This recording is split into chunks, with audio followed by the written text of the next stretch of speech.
This patient has a very dense red nuclear cataract.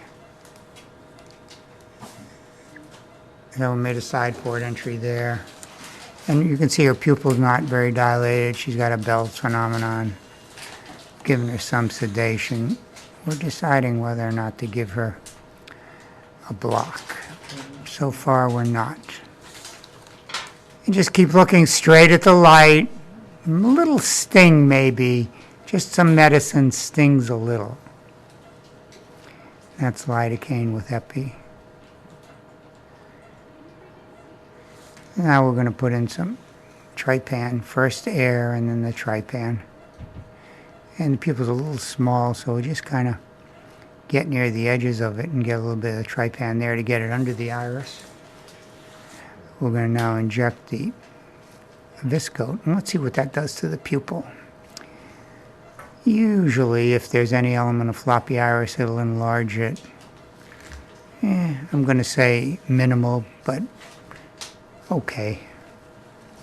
Now we'll make a decision as to whether or not we should stretch it, and I think I will. Now, if this were a normal density lens, I wouldn't try and enlarge the pupil, but here, you're going to use a fair amount of flow and vacuum, ultrasound. So there'll be a greater tendency for the pupil to come down. So I'll stretch it out a little. And now we'll put in more of the viscoat.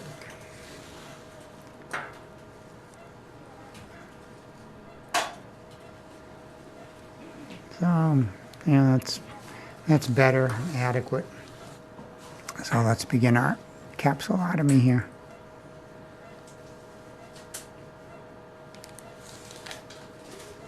Wet the cornea. You're going to feel some water on your eye.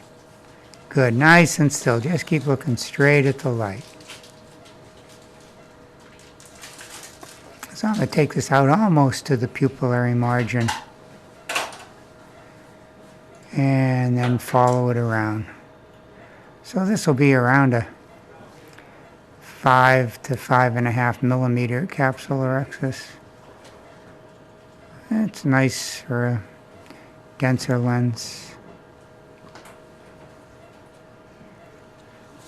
And now comes our hydrodissection.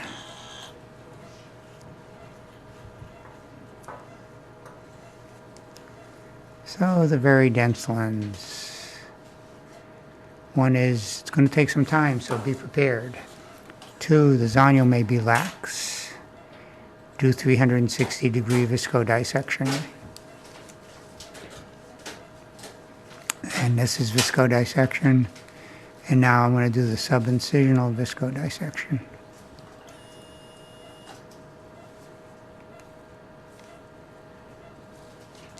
Okay. So I'm going to use the big ball chopper here, and we're using a higher ultrasound setting. Instead of our usual 60%, we're up around 80. So I want to make sure and get the chopper underneath the capsule and out over the equator.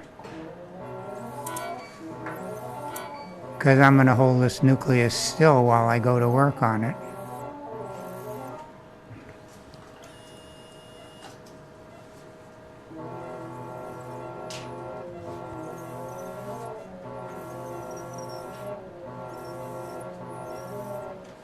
At the cornea.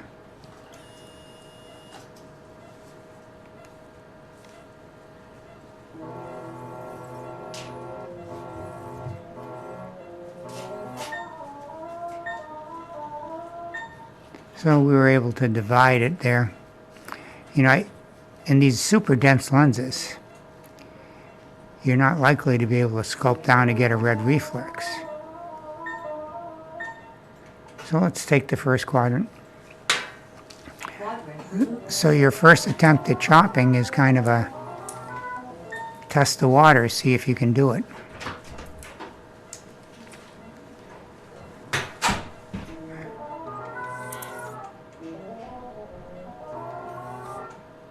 And I'm trying to control that little fragment and keep it from getting near the endothelium as I remove it. What, the cornea? Good. So underneath, and I'm going to impale it. Let's go to sculpt.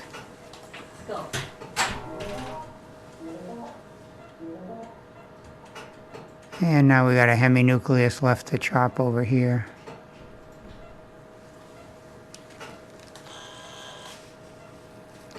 You notice I'm using the sculpt mode to impale and hold it to chop it.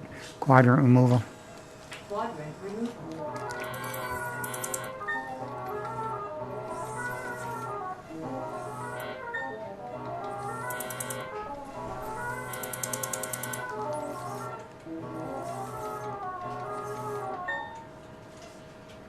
Now I'm going to mobilize this piece a little better.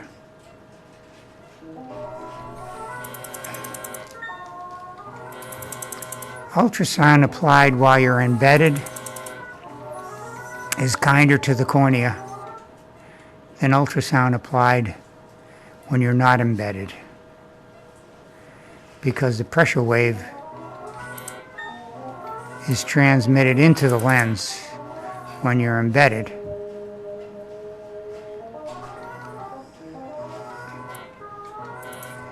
So another way to say that is when you've got high vacuum achieved because your tip's occluded. That's kinder. I'm going to chop this.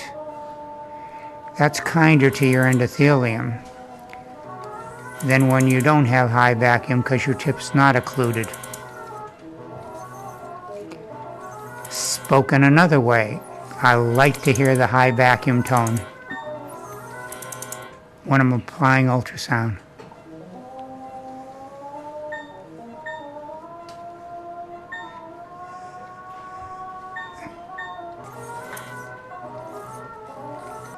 Wet the cornea.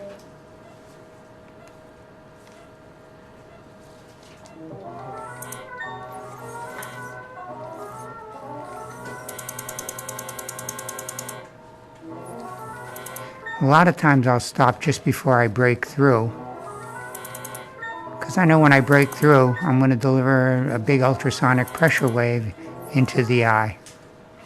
So I'll make some cores, as I did a few times there. And then eventually I'm going to break through once I get it into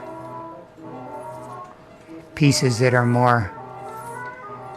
smaller in size. Okay, and there's our last significant fragment, a pretty good size one there. Little guys over here, I'll take them.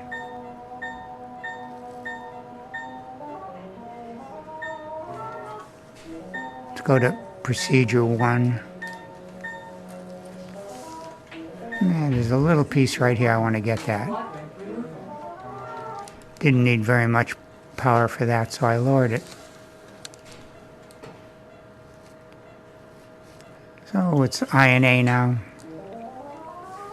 of cortex. And Zon behaved very well, although I don't think we really stressed it to test it, you know. Why would we?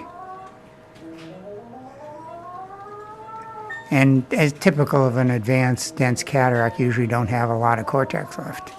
The epinucleus has been converted essentially into nucleus. A little piece of lens material there. We'll get that when we remove the OVD. Now you can see some fibrosis there in the central capsule. Don't spend any time trying to take that off, because you can't. If it's significant, usually isn't. Fibrosis tends to be more homogeneous opacity than, say, a posterior subcapsular epithelium. So you can have a fair amount of it there and have no significant impact on vision. So this is a 26 diopter IOL. But I'm using the standard Monarch, a D as in David cartridge. I'm going to let it unfold a little bit there. And then tuck it into the lens capsule. So now we're ready for INA, and we still have in mind that Maybe a little lens fragment over there will get it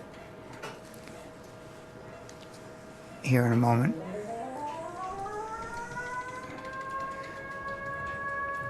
So first from behind, then in front of the IOL, and then let's see where that little piece is. You can see it right there, spatula. And what you want to do is, when you got it, and then you want to take a spatula and press it into the port.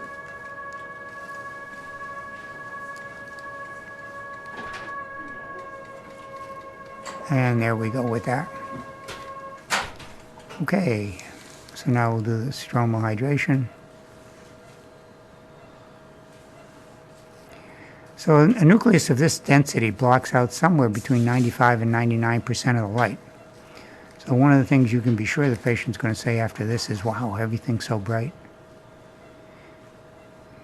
Because it's a lot brighter than it was when the patient had those super dense filter of a nucleus there. And we're done.